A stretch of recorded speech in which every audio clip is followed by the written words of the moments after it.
Good morning, Abuja. This is Citizen FM 93.7, and you are listening to the Super Citizen at Sunrise. My name is Stanley Bentu, and today is the 19th of December 2022. The time is 6:36. And, the question I always ask at this time of the day is, have you achieved for yourself everything that you intended to? If you haven't, then never fear. Never fear. Because today is still an opportunity. So is tomorrow. You have the whole of this week to try to get something done. But you know what? If you don't, it doesn't matter. Really doesn't matter. Because you still have the new year, and you have all of it, and the future. The most important thing is to be grateful that you are alive, that you are well, that you are healthy, that you are able to go out there and do what you need to do. And this is what I think is what we should be focused on rather than timelines. But it's good, at least, for you to set out a few milestones for yourself. You know, I want to do this by this time. All I'm saying is, if you don't do it, don't beat yourself on the head about it. Anyway, I am also here to tell you everything that you will be listening to on Citizen FM 93.7 throughout the course of today. And here we go. Okay, everything begins with the Super Citizen at sunrise. This is a Monday morning. So we start now. We go all the way until 9 o'clock. That's when I'll be leaving the studio. And that would be right about time for the sunny side of sports. That's when the voice of America's Sonny Young will be here to give you latest information in the world of sports. He'll be here for about 30 minutes. After that, we'll give you some music. And then when it is 10 o'clock, Lawrence Umoite will be here for Insight. And that is the program that talks about governance and politics, all of the latest goings on in those two critical sectors. So don't forget to join Lawrence at 10 o'clock. When it's 11 o'clock, that would be time when Philomena Okolo will be here for Battle of Opinions. Philomena throws out a topic, and this is a topic that can be looked at in any way possible. And here's the thing to remember. There is no position on any of these topics that is right or wrong. It's just a matter of how you look at it. It's a matter of your perspective.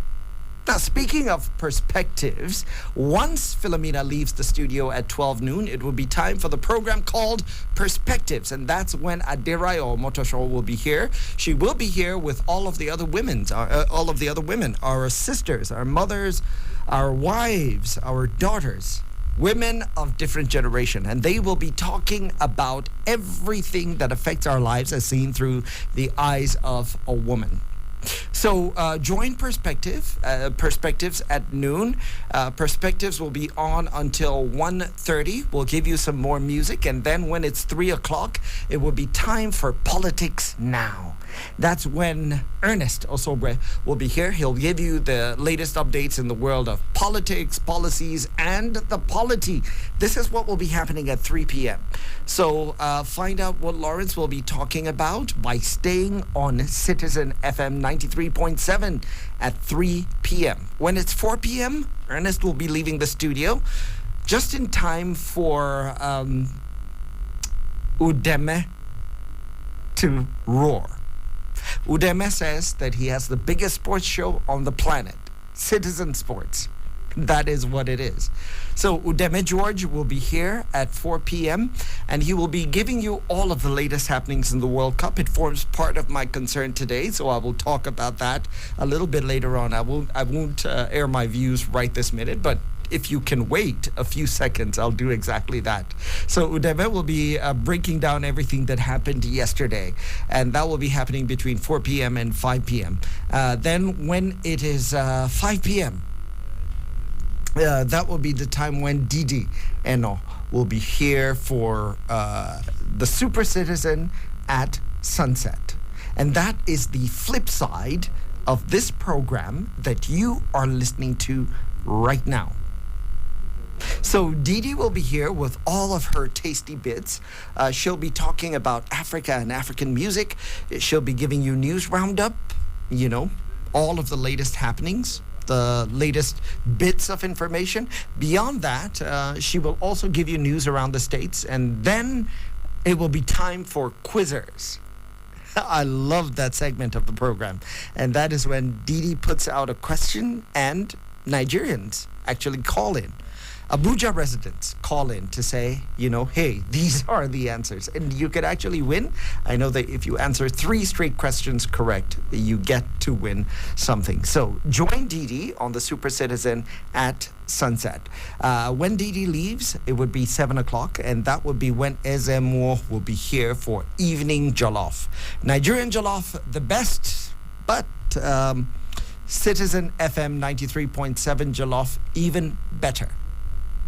So join him at 7 o'clock. The reason why it's better is because it keeps you informed. So Ezemo will be informing you about everything that has happened in the news and also in real life. He will be giving you certain real life situations, certain things that are stranger than fiction. So join him at 7 o'clock, and he will be with you until 9 o'clock. And then, well, that's pretty much what we will be bringing you. That's what we've been cooking from the pot of Citizen FM. So let's come back. Let's rewind to the Super Citizen at sunrise with Stanley Bentu. And we do have quite a bit to talk about. So without further ado, let us begin. Let us talk about some of the critical things that have happened in our country over the course of the last 24 hours and some of the things that I am truly concerned with. It's the final countdown.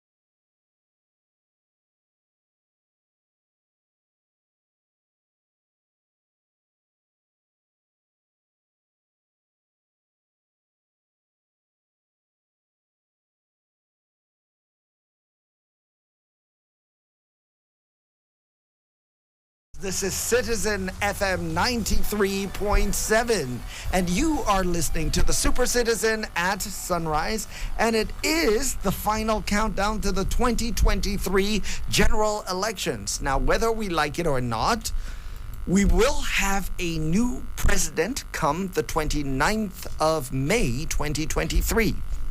Now, whether that president is going to come from the governing APC or it will come from any other of the other political parties that are contesting against the APC, we don't know. The other parties are essentially the People's Democratic Party, the Labour Party, and the NNPP. Those are the parties that most analysts have agreed have at least a mathematical chance of winning these elections. So we essentially have a 4-horse race. Some would say it's a 3-horse race. Some would insist it's a 2-horse race. There are others who say that no, it's a 1-horse race, but I wouldn't bet on that because our democracy has always been at least a 2-horse race. So what's been happening there? I will give you the details, and I will talk about something that I'm very much concerned about. But before I do that, I did say that I was going to congratulate Argentina or talk about the World Cup, which has finally come to an end. And who won it? Argentina. Lionel Messi. He is the man of the moment. He has had, quite a career. And also, he's crowned that career with the World Cup. What a night it was. And I will confess, I was actually rooting for France. I hoped that France would win, but I'm happy for Argentina. I'm happy particularly for Lionel Messi because of all he has done for the game.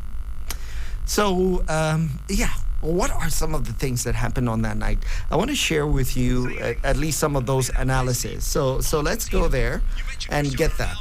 I think this tournament was set up for Lionel Messi.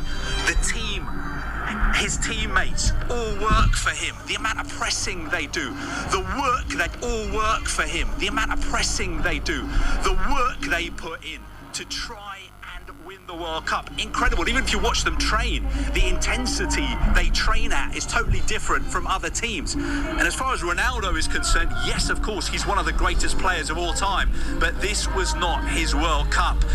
He came into this World Cup under that cloud, giving that hugely controversial interview. His contract was terminated by Manchester United. He was dropped to the bench by Portugal as well. Total contrast to the kind of World Cup that Lionel Messi has had. I don't want to denigrate Cristiano Ronaldo or kick him when he's down. Of course, he's one of the greatest players ever, but this World Cup belongs to Lionel Messi and it belongs to Argentina. Absolutely, the new Messi, a leader, Carve. South American journalists of Final Thought have reflected upon the fact that this Messi, not like 2014 when Javier Mascherano was leading the team talks, this Messi has been a leader, not only in what he does, but what he says to the players, the focal figure he is. Yeah, I think actually he leads by example. If you watch him in games, if you watch the games live, not on TV, you can actually spend a lot of time just focusing on Lionel Messi. And he doesn't really talk a lot. He doesn't really run a lot unless he needs to. A lot of the time he's just walking around. But one minute you're thinking to yourself, what is he doing? He's not doing anything. Why is he just ambling around in the centre circle?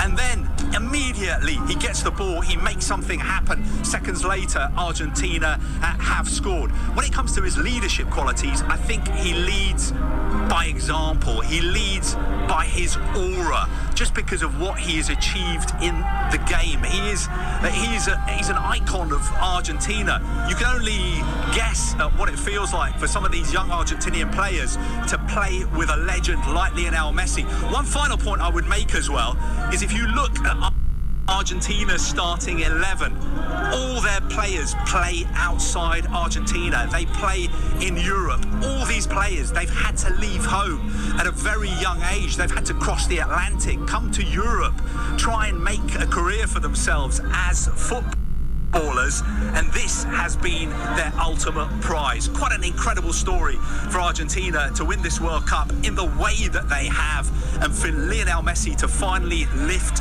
this trophy.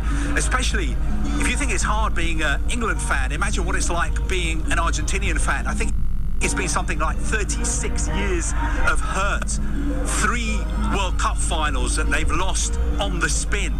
Everything that they've had to put up with, the fact that all their best players leave Argentina and go and play in Europe, and the fact that people have kept saying, yeah, well, Messi's a great player, he's a great player, but the greatest of all time. No, he's got to win the World Cup. Well, all those Argentinians have shut the rest of the world up tonight, including me, because Lionel Messi has done it. Surely now, we have to admit, he's the greatest footballer ever. Okay, so was it Lionel Messi's World Cup? A lot of people would agree that certainly it is. And I am one of those people. I'm a big fan of Cristiano Ronaldo, of course. And it's inevitable to do that. You know, people are going to keep saying, this and that. But as that Sky Sports reporter says, you can't help but make the comparisons. And Cristiano Ronaldo had a dark cloud hanging over him as he came into this World Cup. And so things happen. He wasn't there. I feel sad about that. But, yeah, it was Lionel Messi's night. But it was also Kylian Mbappe's night, because how do you score a hat-trick and not win the World Cup? How do you do that? It's just crazy. Because Kylian Mbappe single-handedly grabbed the game by the scruff of the neck and pulled his team back every single time. 3 times. He scored 2 goals in 90 minutes. But it was not to be. But, basically, it basically says that he's a star of the future. It's probably going to be counted among the greatest. But here's the thing. Pelé won the World Cup twice. twice, and he is counted as one of the greatest players of all time. Maradona, picked up the World Cup and is counted there. Lionel Messi has done exactly that. Upon everything else that he has achieved, today he has the World Cup to add to his trophy chest. And this is probably why we have that iconic image. And you could see as he was walking with his Player of the Tournament award and he was walking by the World Cup, he sensed the moment. He walked up to the trophy, even though it had not been presented to him or the team yet, and he kissed it, knowing fully well that photographers all around the world, that this was probably going to be the most viral image. So, well, here's the World Cup. Does this effectively end the debate, or are there others who feel that there is still more to come? Well, I would like to hear more from you about that. But before that, I do have other concerns. And these things are connected to Nigeria and the problems that we have, particularly with our politicians, especially since this is a final countdown to the next elections of 2023.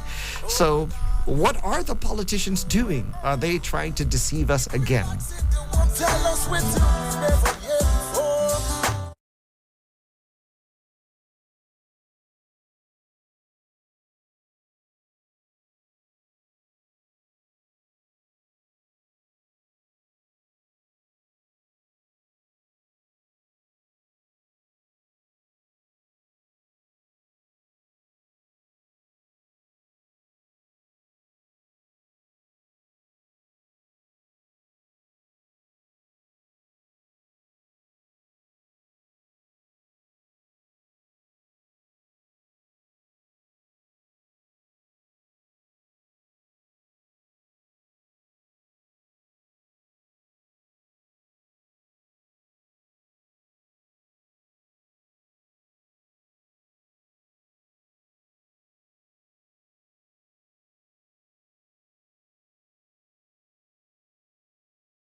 Well, this is Citizen FM 93.7, and you are listening to the Super Citizen at Sunrise. And we've been talking about the World Cup. I've been sharing with you my concerns for today. Yes, one of those is my congratulations to Argentina and to Lionel Messi. He has crowned his spectacular career in amazing fashion. Whether or not he's going to retire, well, that's entirely up to him. But he's reached heights that very few of us could ever dream of. And it seems as if this World Cup was written especially for him. But coming back to Nigeria, I was talking about the final countdown. We are in a final countdown to the end of an administration, the administration of Muhammadu Buhari, which comes to an end in, roughly about 5 months' time, or probably close to 6 months. No matter what, whether it's somebody from his own political party or somebody else from another party, President Buhari will no longer be president come May the 29th, 2023.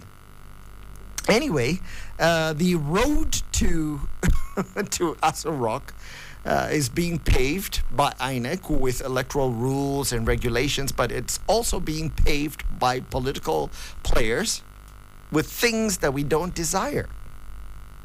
PVC buying. That's my other concern.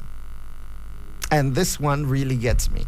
The Socio-Economic Rights and Accountability Project, also known as SERAP, has urged President Muhammadu Buhari to urgently direct the Attorney General of the Federation and Minister of Justice, that is Abubakar Malami, and appropriate anti-corruption agencies to identify and arrest politicians who are allegedly buying permanent voter cards from poor Nigerians. And SERAP is saying that these people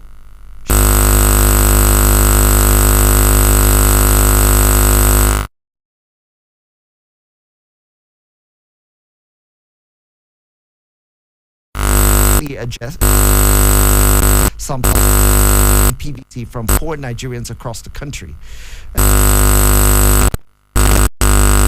The allegations and said that some politicians are actually buying PVCs with 2,000 naira. That is as little as it is. That's the amount that they're using to buy that. Now, Hakim Baba Ahmed, who is the director of publicity and advocacy of the Northern Elders Forum, talked about this and expressed how concerned he was with the development. There is the practice of buying PVCs from potential voters. It's occurring on a fairly large scale. We then decided to release our statement, which also captured part of our findings. In the north, which is where we did a lot of this investigation, huge numbers of women especially are being made to part with their PVCs. Some for a little bit of money, like you said, 1,000 naira, 2,000 naira. Others for some money and the promise that they will be processed for some kind of welfare scheme. And it's going on a very large scale. Worrying enough for us to say we need to speak up. But we didn't do that until we heard from INEC some confirmation independent of our own investigations. And we're very worried about it. Because if it is not arrested, potentially a huge number of people, particularly from the north, which is where, again, we did our investigation, are going to be disenfranchised. People would have gone through the rigors of voting, overcome skepticism, overcome hostility, and to have people just sitting at home because somebody had bought their cards. They can't use it, according to INEC. The person who has sold the card can't use it either. It's called voter suppression. We've seen it somewhere else. We know it's practiced in many other countries using different tactics and strategies. But it's a very worrying phenomenon. I have to say it's not just taking place in the north, but a huge part of it is capitalizing on the poverty, particularly of women. And people are being separated from their voters' cards. So that was Hakim Baba Ahmed, and he said it's voter suppression. This is the strategy that is being implemented. At least that's what he believes. So it got me thinking, voter suppression, yeah, because INEC says that there is no way that even if you buy a PVC, there is no way you can actually go out there and vote. And voter suppression has been happening in Nigeria for quite a while. This is not the first time, but usually it's done through intimidation. They send out thugs, and these thugs come on, and when people are going out to vote, especially in areas where the party that is willing to do whatever it takes to get there, anywhere where they feel or they sense that they're weak, they could send thugs to go out there and scatter the place or probably intimidate potential voters. But here is Baba Ahmed saying that no, it's not just that now, that money is being deployed to buy, and they're exploiting poverty, especially of women, according to the research that the Elders Forum in the North has carried out, that women are being bought from, perhaps other, political actors are being bought from. And this brings us back to where the weakest link in our politics resides. The political actors themselves, the political parties, they're the ones who have evolved the least. The voters, I will say, have evolved because if you talk to the average Nigerian voter, he can tell you very clearly what he's looking for. If you talk to INEC, even though INEC is the whipping boy, INEC is the organization that gets all of the blame for everything that goes wrong, but INEC is probably the most improved of all of our electoral organs. The most improved. You have to go back all the way to 1999 and to 2003 and compare what INEC was like back then and what INEC is like now. And all of the technology that INEC has introduced, the permanent voter card, the tech, the biometrics, the BVAS, the electronic transmission of voting, and the digital voter card, the card reader, which even the current president said that without that, he would never have become president. So INEC is much improved. But the political players are not sleeping. They're doing whatever they can to make sure that they can wield and turn and bend this to their will. And people are saying that buying of people's PVCs has become one of those. 2,000 naira and above, sometimes it may be a promise of, okay, give me your PVC. And when you want to vote, we'll give it to you. You go into the booth. Once you're done, come and show, whatever it is that is the strategy. But is the strategy a way of manipulating the outcome? Let's listen to INEC in the person of, or being spoken for by the National the National Commissioner for Voter Education and Advocacy. Well, there are two possibilities here. The first possibility is for you to dispossess someone of his or her PVC and get the person not to vote. In other words, you are engaged in voter suppression. And if you purchase somebody's PVC and the person does not vote, what that means is that one vote is out. So you are suppressing the votes in that particular constituency. So that is one aspect of it. The second aspect of it is that I think that some politicians are very, very optimistic. They normally plan for the rainy day. They are still thinking that there's a possibility that they can beat the beavers that we are going to use for voter accreditation and authentication. But I believe that that exercise will be an exercise in futility. Anybody who is purchasing a permanent voter's card is just engaged in an exercise in futility. The only thing the person can do with a permanent voter's card is to make sure that the owner does not vote on election day. But for you to come to the polling unit on election day with a permanent voter's card belonging to someone else and you attempt to vote with it, it is next to impossibility. The beavers will not capture your fingerprints. The beavers will not capture your facials. This is what INEC is saying. Well, there are others like Jide Ologun, who's a lawyer, also a public affairs analyst, who is making, or at least wondering, whether there could be a compromise in the system.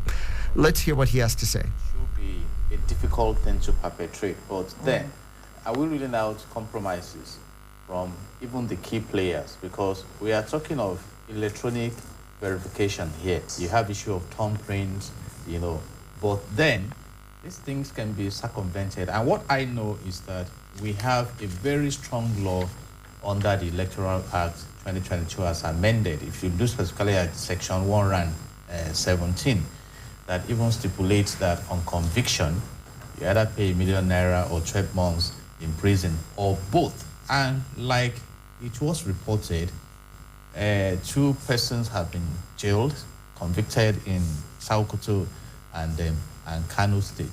And let's lay a foundation. Vote buying is corruption.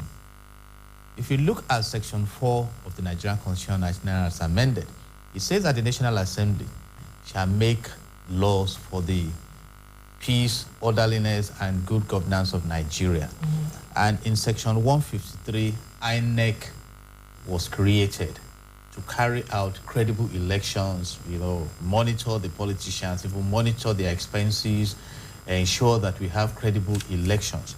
And you go to Section 15, subsection 5, it says that the state shall abolish corrupt practices and abuse of office. So, but having said all this, we should be concerned about why politicians are desperate about vote buying and why electoral also are so valuable to sell their votes. Because it's not just about harvesting the voters' identification number.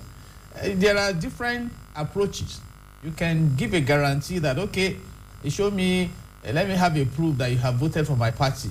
Then after, walk to a corner, collect your money, and go. Right?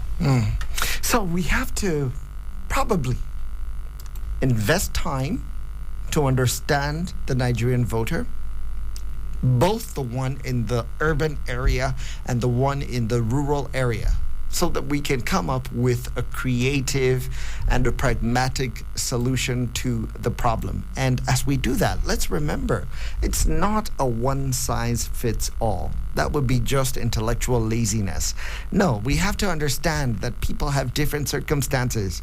And as Jide said, why are the politicians so desperate? Let's understand that as well. And what do they want to do with all of these PVCs? I think the obvious culprit is that voter suppression is in play. That there are people who just want to take away PVCs from a certain section of the public, perhaps in areas where they do not believe that they will win elections. And so they will offer an amount of money so that these people will not vote, people who are likely to vote for a candidate other than the candidate that they would like to win. So it's a very major problem in Nigeria today, and it's something that requires not just understanding but also action. And it's not just about the little guy, the guy who is sent to make the communication. It's also about establishing whether or not this is organized crime. Is there a big wig behind it all who is supplying and making available all of these monies to buy the PVCs? Because unless you get the big guy, the little guy that you arrest is expendable. You arrest him today, tomorrow someone else will be out on the street. And I get it. Our electoral umpire and the police, yes, they would like to arrest the little guy so that at least the world would see that they are doing something. But the challenge is that, well, at the end of the day, you would not have solved the problem. So it will be time for us to take a look at some of the headlines making the rounds. And let's do that right away because Lawrence Omoite has just joined me.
Welcome back. This is Citizen FM 93.7, and you are listening to the Super Citizen at Sunrise. My name is Stanley Bentu. The time is 7:09, and I've just been joined by Lawrence Omoite, the head of news right here at Citizen FM. Lawrence, good morning. Good morning, Stanley. How was the weekend? Beautiful, especially with the World Cup yesterday. I heard. You heard my views on it. Yes, I did, and it's so funny that we share similar stuff. Basically, 90% of what you went through or what you feel, that was my position yesterday. I was actually rooting for France, but there's no denying the fact that this World Cup was for Messi. This World Cup was for Argentina. Messi's World Cup. Yes, really. Argentina's World Cup. Yeah, and I was really, really happy for him. What a way to crown his career It's interesting too, and I hate to bring this up, but it's always being brought up anyway. The two of the greatest players that we have witnessed in our time, and the reversal of fortunes that each one of them had.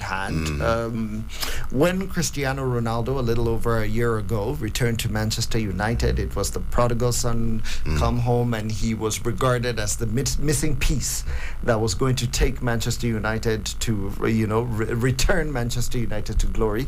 Meanwhile, Messi had a lackluster beginning at PSG after, he wept about leaving Barcelona.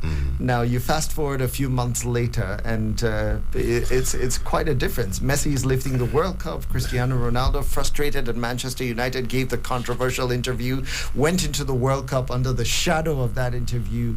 Portugal didn't do very well. He didn't perform significantly. It must be a difficult moment for him, but a great moment for his biggest rival. Great, Stanley. That's life for you. I took a retrospect about how the World Cup started. If you remember that Argentina, the first match, what happened, and everyone said, "Oh no, Messi." Oh no, I pay no attention to that. Whatever happens in the group stages, people get so excited. Oh, Saudi Arabia beat Argentina. Wow, the world is going to change. No, it's a championship, and so you have to go match by match by match by match. And even the finals yesterday, the first half, everyone thought, "Oh man, it's just a matter of just hand over the cup to Argentina. It's over. It's over." And then the second half, things changed, and everyone was like, "Oh, it can go anywhere." And so ups and downs, never giving up, always holding tenacious to your beliefs. A lot of things that football teaches us. You've got to feel for Kylian Mbappe. How do you score a hat-trick and lose the World Cup? How?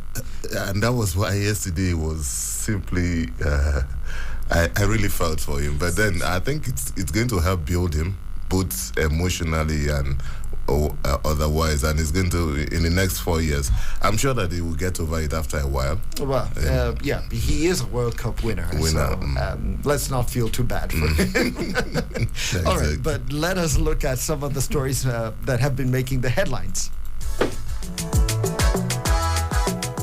We will start with the Punch finance bill. Dangote 7-Up 170 firms may lose 2.4 trillion in tax waivers. The Vanguard leads with these headlines. Few days after release, fake new 1,000 naira notes in circulation.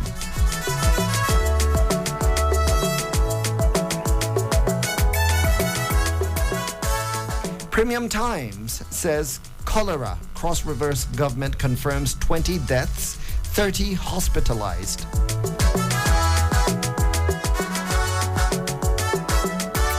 And this day, Cleric asks governors or governments to rescue other Kebbi FGC students from bandits.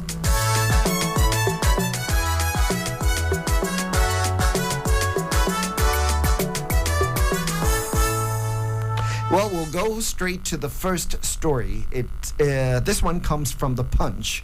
Finance bill, Dangote 7-Up 170 firms may lose 2.4 trillion in tax waivers.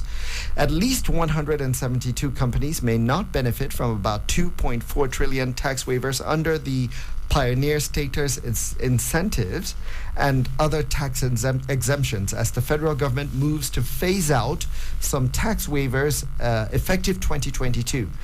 Findings by the Punch have shown, and the federal government is phasing out the tax exemptions for mature industries with the 2022 finance bill, which President Muhammadu Buhari has sent to the National Assembly. Now, the Minister of Finance, Budget and National Planning, Zainab Ahmed, said the bill was designed to support the implementation of the 2023 budget as the government steps up efforts to grow tax revenue. And the latest move by the government will also affect companies operating in 71 industries or sectors that are eligible for pioneer status. And the sectors include manufacturing, solid material, pharmaceuticals, information and communication, trade, construction, waste management, electricity and gas supply, tourism, and infrastructure. Okay, this is something that Michael from Kefi was, further asking questions about, some of the tax holidays that have been given out. And incidentally, I anchored a program recently, I think it was about 2 or 3 weeks ago, on, these tax holidays and the pioneer status, because many of these conglomerates have not been paying huge amounts of tax because of the pioneer status, including in the hospitality industry. There are hotels, luxury hotels, who are not paying the appropriate tax because they're enjoying these tax holidays. And there are lots of advocates who are saying that Nigeria is losing a lot. Poor people are losing a lot because these monies are not being captured in the tax net. Lawrence, what's your take on this? Well, yes,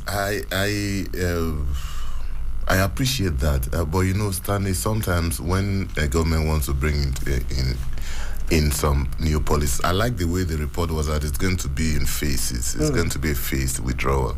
It has to be done objectively. While we need to get more money into the federal covers, we also should not do it in such a way as to kill off some of these companies. I know that some of them can really afford to pay, but there are others also who you will need to find a balancing act, put in something that will not completely drive them out of business, and also get enough money for the Nigerian government. That's what we need to do, and we need to be very focused and intentional about that. And there is also tax holidays for foreign companies who may be operating within the country. I think there's some more information here. Some of the countries with pending applications include aside from those that I mentioned, there was a CCECC, Nigeria Limited, which is heavily owned by, it's essentially a Chinese company. So, but I remember reading a report, I think it was an ActionAid report about 7 or 8 years ago, about how much we have to give up simply because our infrastructure is not in place. And it's the difference between hot money and cool money. And for those who may not understand, hot money is foreign investment that people want a quick turnover. So they will flood your country with that. It will make the government look good. Oh, look at how much money is coming in here. But within at the slightest sign of trouble, they immediately withdraw that. And then it could cause hyperinflation and all kinds of economic repercussions.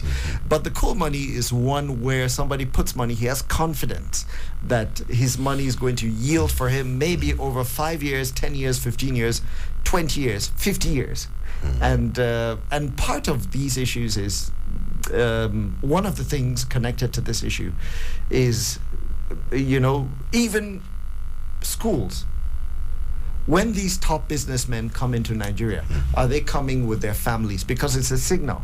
When they come with their families, it shows that they're willing to stay for as long as it takes.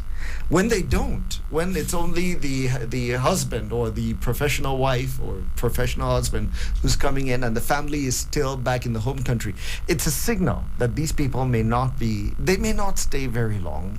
So our inability to upgrade all of our support systems is making us compensate by giving these very super rich companies tax holidays that they probably don't deserve. Exactly, I agree with you. Major issues there. So let's move on to the next story. The Vanguard has this headline: few days after release, fake new 1,000 naira notes in circulation. Now, a few days after the Central Bank of Nigeria released the redesigned naira notes in denominations of 200, 500, and 1,000 naira, fake copies of the 1,000 naira notes have been released into the economy. A mobile money and bank agent in a video disclosed this, saying that a customer performed a bank transaction through his wife's point of sale using fake copy of the redesigned 1,000 naira, and we went ahead in the video to show the difference between the fake and the original redesigned 1,000 naira note. Now, according to him, the original note has a gold seal at the bottom of the right-hand side of the note, and the seal cannot be erased when scratched, while the new one doesn't have a a gold seal at the bottom of the right hand of the note, close to the signatures. CBN basically released this on the 15th. Now, the Vanguard is, I will tell you my problem with this story. Exactly. The Vanguard is hinging this on a video. Now, the Vanguard is the same newspaper that ran with the headline a few days ago that Neymar's solitary strike sends Brazil to the semifinals. You see, this report was published before the end of the match. You and I know what happened at the end of the match. There was an equalizer. The match went on to penalties and Brazil was out. And for nearly 24 hours, the Vanguard did not alter or update the story. Now the Vanguard is back with this story, saying that, there was a video, and in the video somebody is showing this. A video can show anything. So this story did not even confirm whether the newspaper independently validated the story. And you know, Stanley, when it comes to the issue of currency, it's a very delicate situation.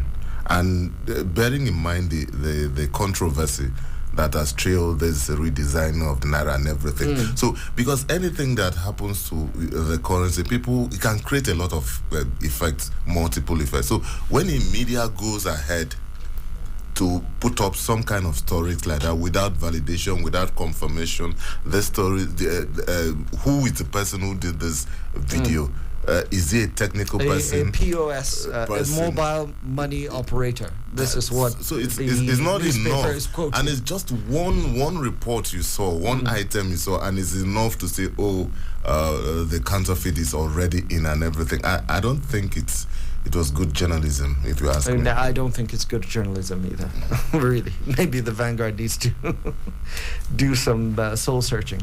Anyway, let's move on to this one coming from the Premium Times. Cholera. Cross River government confirms 20 deaths, 30 who have been hospitalized.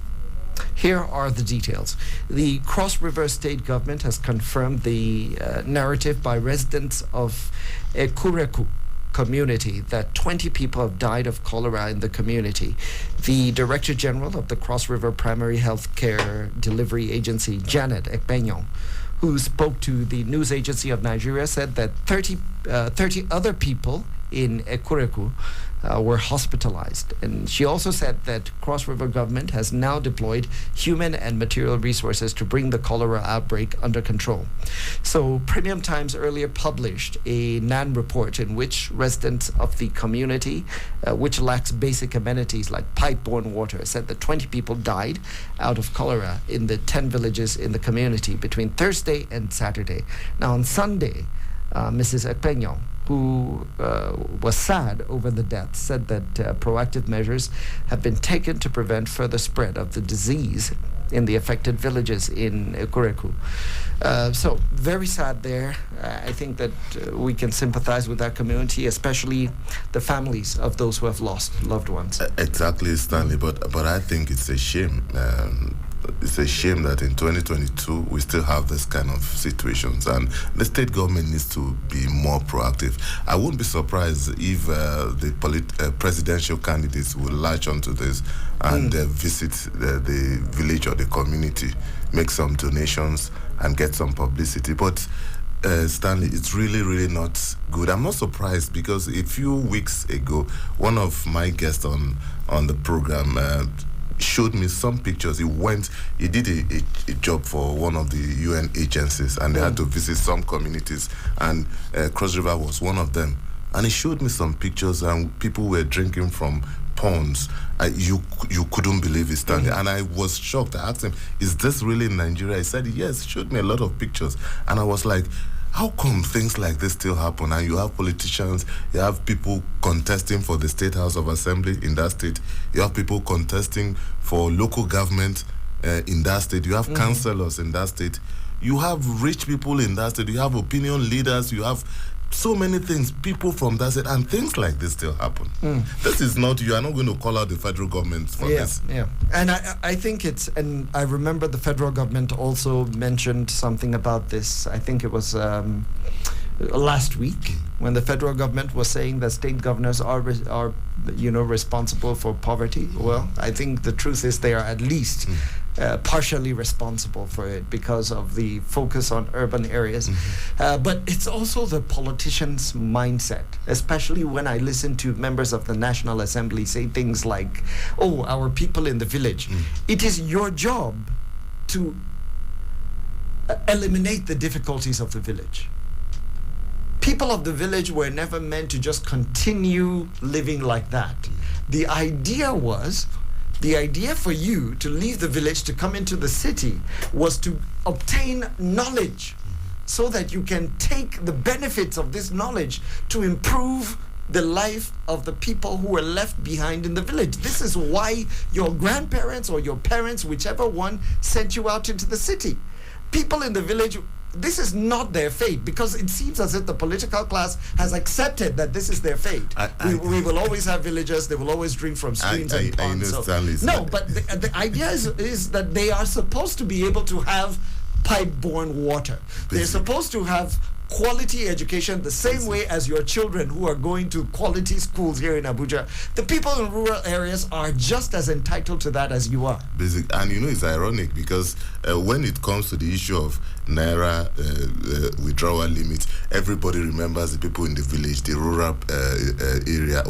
But when it comes to pipe-borne water, when it comes to this, nobody cares. When it comes to wash, when it comes to toilets, nobody cares. Nobody remembers. But when it comes to Naira, then it's a totally different situation. Very frustrating there. Well, anyway, this is Citizen FM 93.7.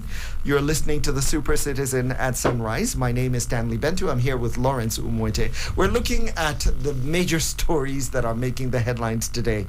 Now, if you want to join the conversation, you can feel free to do so. Just call us on 0903 22 29 797, or you could also reach us on 0818 22 22 205 or 0808 22 22 037. And we'd be happy to take your calls if you have any views on some of the stories that we have been looking at. Well, right now, I think there's some more information. This also has to do with WASH on that particular story and what the WHO is saying about cholera. But we'll leave that story there and move on to the next one. This one is published by This Day newspaper. And cleric asks governments to rescue other Kebbi FGC students from bandits. So the details of the story essentially go like this. The chief imam, Haliru Bello, of the Birning Kebbi, a mosque in Birning Kebbi, Malam Tukur Kolas, has asked the federal government and state governments to secure the release of the 11 remaining students of the federal government college, Birning Yauri, from bandits. The cleric made the call during his sermon on Friday, noting that it had been over a year since the bandits invaded the FGC in Birning Yauri and abducted the students. Now, the description, the bandits abducted 96 students and 8 teachers from the college, and that was as far back as 17th of June 2021. Many of the students were released to the state government in batches. However, according to the cleric, 11 of the captives are still being held for over a year and a half now. And he added that the reports reaching them were that some of the abducted students had delivered in the bandits' hideouts. When delivered, meaning, I'm guessing it means that some of the females had given birth. One of the mothers of the abducted students died on hearing the news of her daughter delivering a baby for the bandits, he said. And he also said that many were disappointed in the way that the government was handling the issues of the release of the remaining 11 students from the bandits and their abductors. So very sad news there. I'm basically at a loss for words. It's sad, Stanley, especially from the point of the families of these young ones. You cannot find any reason that they still will remain in captivity till now. Yes, we know that it's sometimes security issues are complicated and stuff like that, but we really hope that government is doing stuff that will eventually lead to the release of the remaining students. Yeah, well, I'm thinking back to 2014 because it was, I think, literally on the same day that the Nyanya bomb went off, April 14th, 2014. 14, yes. And it was the same day that the Chibok girls were kidnapped. The same day, yes. And this was, I think, probably the first massive kidnapping. Not the first attack on schools. Shortly before then, I think in February of 2014, there was the attack on Buniyadi. For me, it still sends shivers down my spine, the boys that were killed then. Well, we have a call there. Let's go to that call, and then I'll finish my thought. Hello, good morning. Hello, good morning.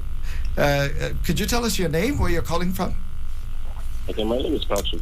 I'm calling from Ukraine. Okay, Patrick. Good morning, sir. Patu, good morning. Thank you, sir. Let me start from the last two justice. The bringing Yahoo case. I think this government must, before they look out, they must try to rescue girls. Not only them, even the Ashmaibu and then the remaining Chibok girls. And there is one, I think a single girl that is left in the Bethel that is school in Kaduna State, who was, I think she too, that one still in captivity. So the government must do everything to rescue all these girls. I wonder why, when it comes to rescuing citizens, our security agencies cannot do that appropriately. Because I believe that these bandits, they are still in Nigeria. They have not left Nigeria. So I wonder how we cannot intelligently get these girls out of the den of these bandits. These girls are students, and I think they are children of them.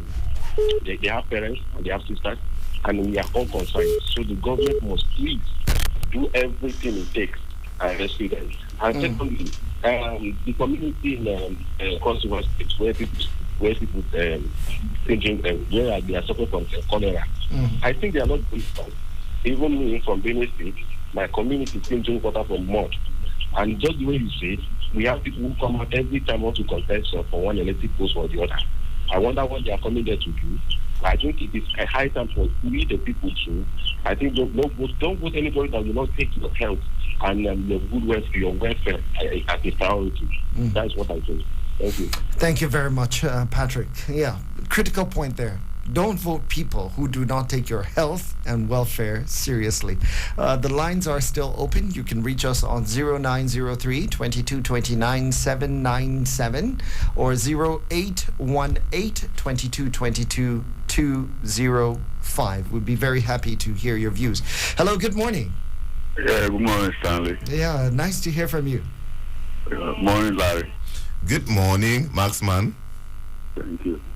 On this bandit or Boko Haram kidnapping case in this country, and then hiding them somewhere in the same country, impregnating them. Some have been there for years.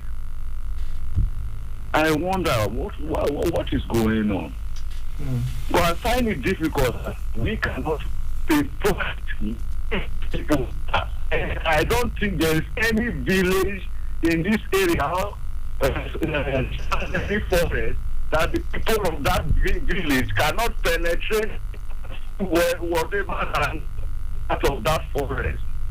Why? Because we are not honest with ourselves, or is it because we have an agenda hidden or something?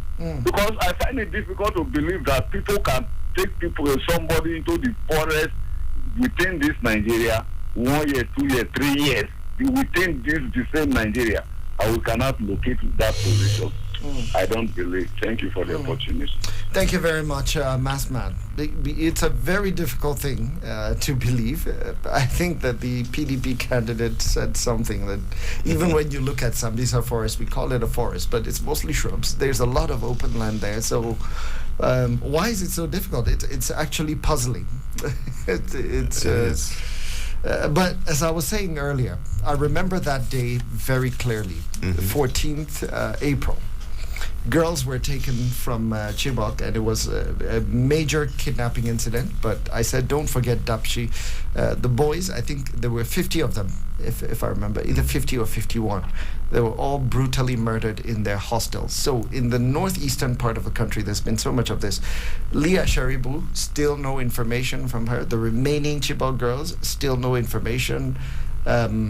Several kidnapping incidents, and it is frightening. I know that the presidential spokesperson and every other people, all of the other people who speak on behalf of the government tend to say, oh, well, 16 local governments were in the hands of terrorists a few years ago, and now none are in the hands of terrorists. Well, a local government is a social construct. And when the conflict was limited to the northeast, I don't think that Nigerians actually felt more unsafe because at least they had the confidence that if I was not in the area of trouble, then I'm okay.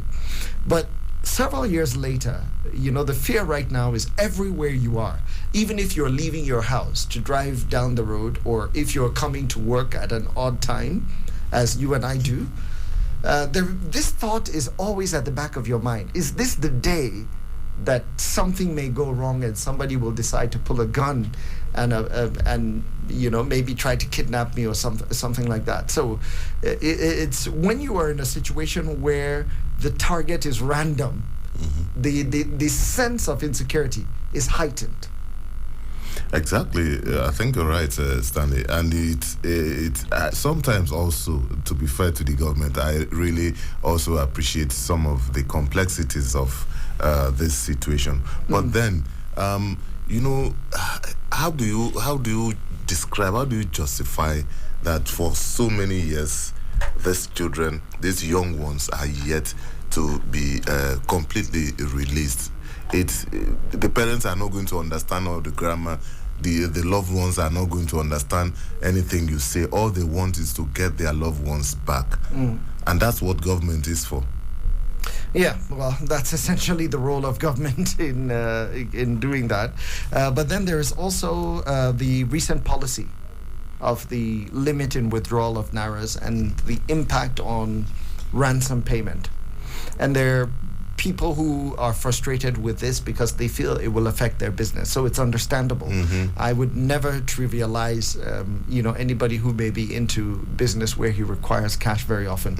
But as I said, I think when I was talking about us supporting government on this policy is that if this policy is going to frustrate terrorists or kidnappers, then isn't it a policy worth exploring? Shouldn't we be a little bit patient with it? Well, we have a caller here. Let's listen to that. Hello, good morning. Hello, Stanley, good morning. Okay, now this sounds like Kennedy. Yes, this is Kennedy. Good morning, Kennedy. All right, good morning. Good morning there. Thank you very much. People are doing a very wonderful job. Thank you very much. We really appreciate. Now, with the joy that Argentina and Brazil gave me, I refuse to be angry. I just refuse. How will somebody be faking 1,000 naira notes that is just out? In fact, since this money has been out, there are some persons who have not seen it yet. Some persons have not even touched it. And then we are getting this kind of news. It's uncalled for. It is not good. It is not good. But thank God the CBN has come out to tell us the easy way to identify it. So please, let's make Nigeria proud. Let's stop this issue of certain things that will spoil our country names. And then some of our media houses, they need to be punished for fake news. Like the one you just gave us an instance of Brazil. We've been getting such information. Information, once it is getting to the heart of people, to retrieve it back becomes difficult. So I think it's high time we get a law that any media house that give us any fake news should be punished. Thank you very much. I think that will correct certain ills from our newsroom. Thank you. All right. Thank you very much, Kennedy. Interestingly, of course, in the media, we do have a lot of our checks and balances. Exactly. In broadcasting, we do have the NBC, we do have the National Broadcasting Code that governs this. There's a similar body for the print media. Sometimes maybe it comes down to the implementation, because I'm also looking at, for instance, in the world of broadcasting. In Abuja alone, you have 34 functional radio stations. We still have more that will be joining us. And then in every state, you have several others. So you do have to wonder at the efficiency and how well we're able to do this. In the print industry, well, it should be easier to regulate, shouldn't it? Especially at this point in time where when we say print, we're actually referring to also scripted online, because print has evolved. We're no longer talking about hard copies, even though I think hard copies, according to what I learned, they probably do 20,000 copies a day. But most of it is online. All right, we have another caller. Hello, good morning. Hello, good morning. Great to hear from you. Is this ID? It's ID. Okay, ID. I am starting to know a lot of voices now. Yeah. Okay, ID. Hello. Good morning. Thank you very much. Yeah, it's about this voter suppression. Yes, I think if the government really serious, I don't think there's anything difficult in getting the real people behind this purchase of voter card. But if you're able to lay your hands on people that they are sending to this abuse, they won't stop them from moving further to get to know who exactly is behind it. And that's why, in this country, we like to put people from sexual poverty and illiteracy. This is what is helping them to buy these things off these elderly women in the salon. But if the government really wants to help matters, to try to go out, and they should name them. Let us know the parties that are in this one.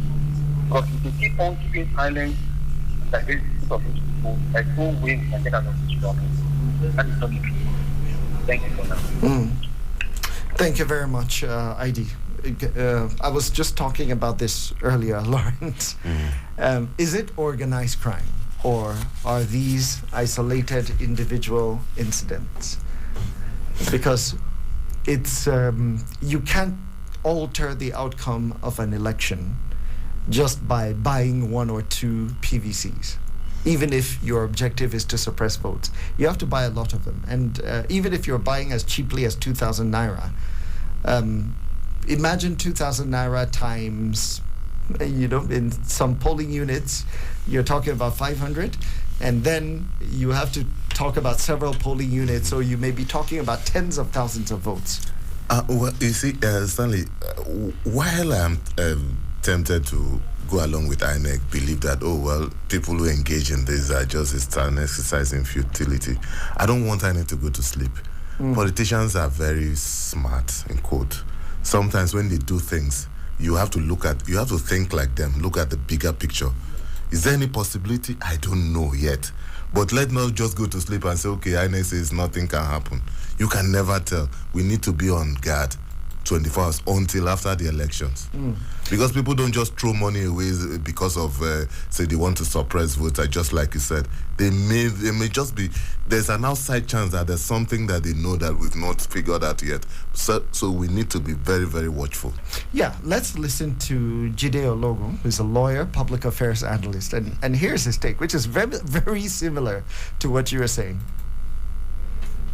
By the provisions of the law, it should be a difficult thing to perpetrate. But then, are we ruling out compromises from even the key players? Because we are talking of electronic verification here. You have issue of thumbprints, but then these things can be circumvented. And what I know is that we have a very strong law under the Electoral Act 2022 as amended. If you look specifically at Section 117, that even stipulates that on conviction, you either pay 1 million naira or 12 months in prison, or both. And like it was reported, 2 persons have been jailed, convicted in Sokoto and Kano State. And let's lay a foundation. Vote buying is corruption. if you look at Section 4 of the Nigerian Constitution as amended, it says that the National Assembly shall make laws for the peace, orderliness, and good governance of Nigeria. And in Section 153, INEC was created to carry out credible elections, monitor the politicians, even monitor their expenses, ensure that we have credible elections. And you go to Section 15, subsection 5, it says that the state shall abolish corrupt practices and abuse of office. So, but having said all this, we should be concerned about why politicians are desperate about vote buying and why electorates also are so gullible to sell their votes. Because it's not just about harvesting the voters' identification number. There are different approaches. You can give a guarantee that, okay, show me, let me have a proof that you have voted for my party. Then after, walk to a corner, collect your money, and go. So that was Jide Ologun. That was his view. He's saying, yeah, is there a possibility of compromise? Is there also a possibility that there is a game here that the politicians are trying to play that we haven't smarted up to or caught up to yet? So something to think about, and it re-echoes your view, exactly, Lawrence. Exactly, because I know that politicians don't just do stuff for doing sake. So especially when it's happening on a mass scale, as Hakim Baba Ahmed said. So voter registration, PVC buying, I don't know, but I think that voter suppression is the obvious. But we also have to look at people within the system, people who are managing, because yes, I don't think that it's simply computer garbage in, garbage out. But is it a possibility that you might have people who are outside the system who may have people working within the computerized system that can skew things according to their flavor? I know it's still within the realm of speculation now, but this is what Jide is saying, that we need to be very extra vigilant about. If we just want to sound politically correct on radio, let's toe that line. But Stanley, you know that political parties are very powerful organizations, and when they set up their campaign council. Sorry, Lawrence, hold the thought. Hello, good morning. Hello. Good morning. Good morning. Could you tell us your name, where you're calling from? Okay.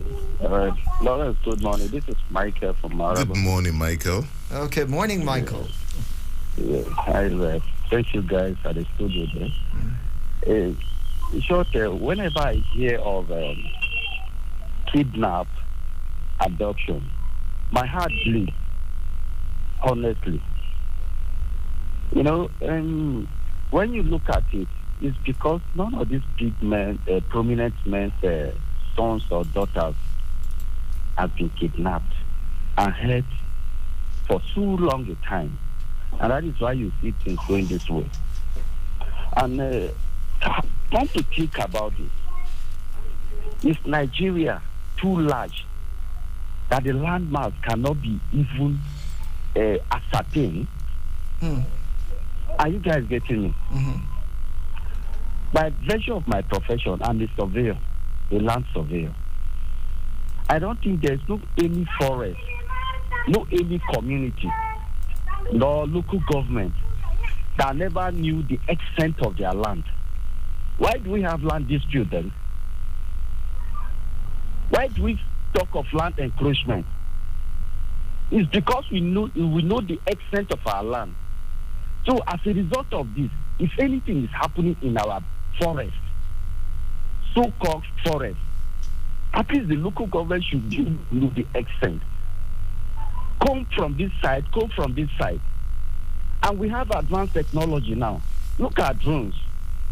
But Nigeria is not liking to employ all those things. So there are so many things fishing there. But I know God is going to help Nigeria one day. Until when we have the good person at the helm of affairs. This thing is politicized. Like, they know what to do. I am telling you the truth. Whenever I hear of these things, my heart bleeds. Thank you.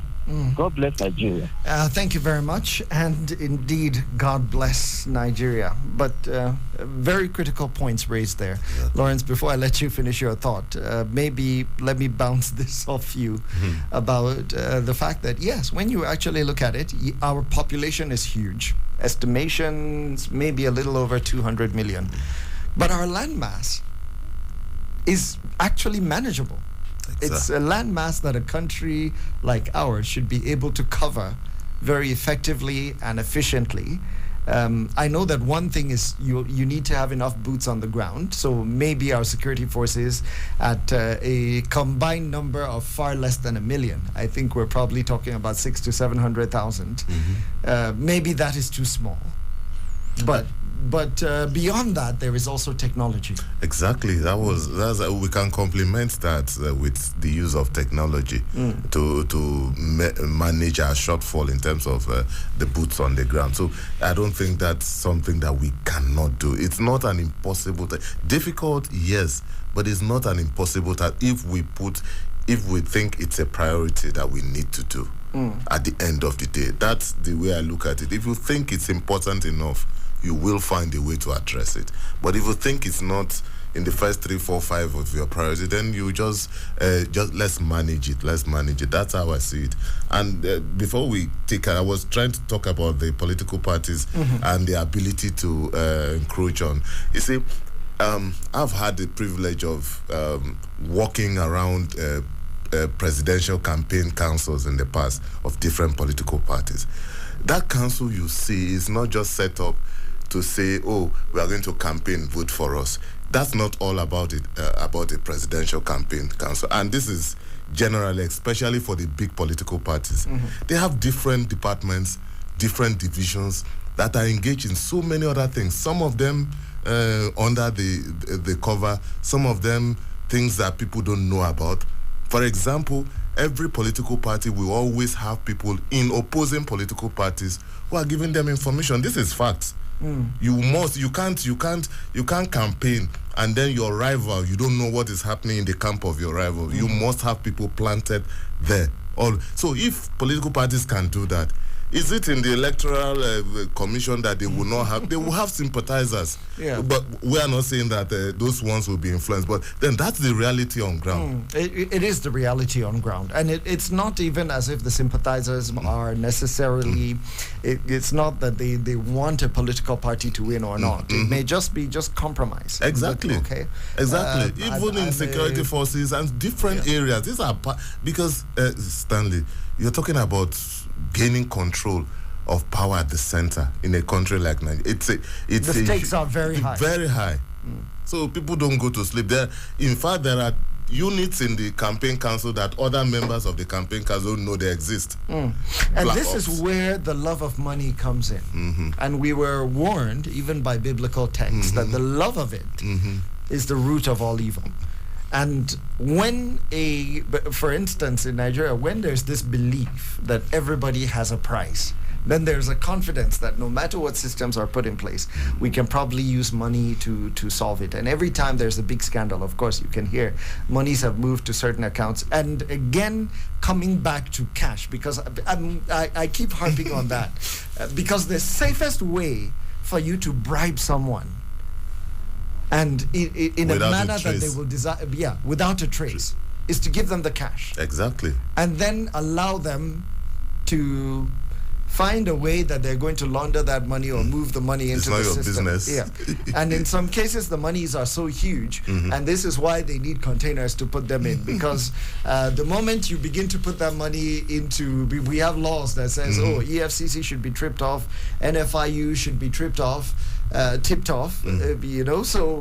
it's the fear of having all of these organizations set their eyes on your money. So the easiest thing is to find a soakaway in your house, stash this money, or an overhead tank. So it's not always that the person who is doing this is a local businessman who is unbanked and therefore he's keeping all of this money. Very often these are people who have illegal monies, and so they find a place to just hide these monies. So it needs to stop. It really needs to stop. All I see is that they're not going to give up. People who are opposed to this because of what they stand to do illegally are not going to simply give up. They are going to give the CBN a run for their money, campaigns, blackmail, a lot of sponsored reports and stuff like that. How do you think we are pretty much out of time and we have to move on to the next segment? But the last question I will ask you is the 5% surcharge on if you want to withdraw more than the stipulated account.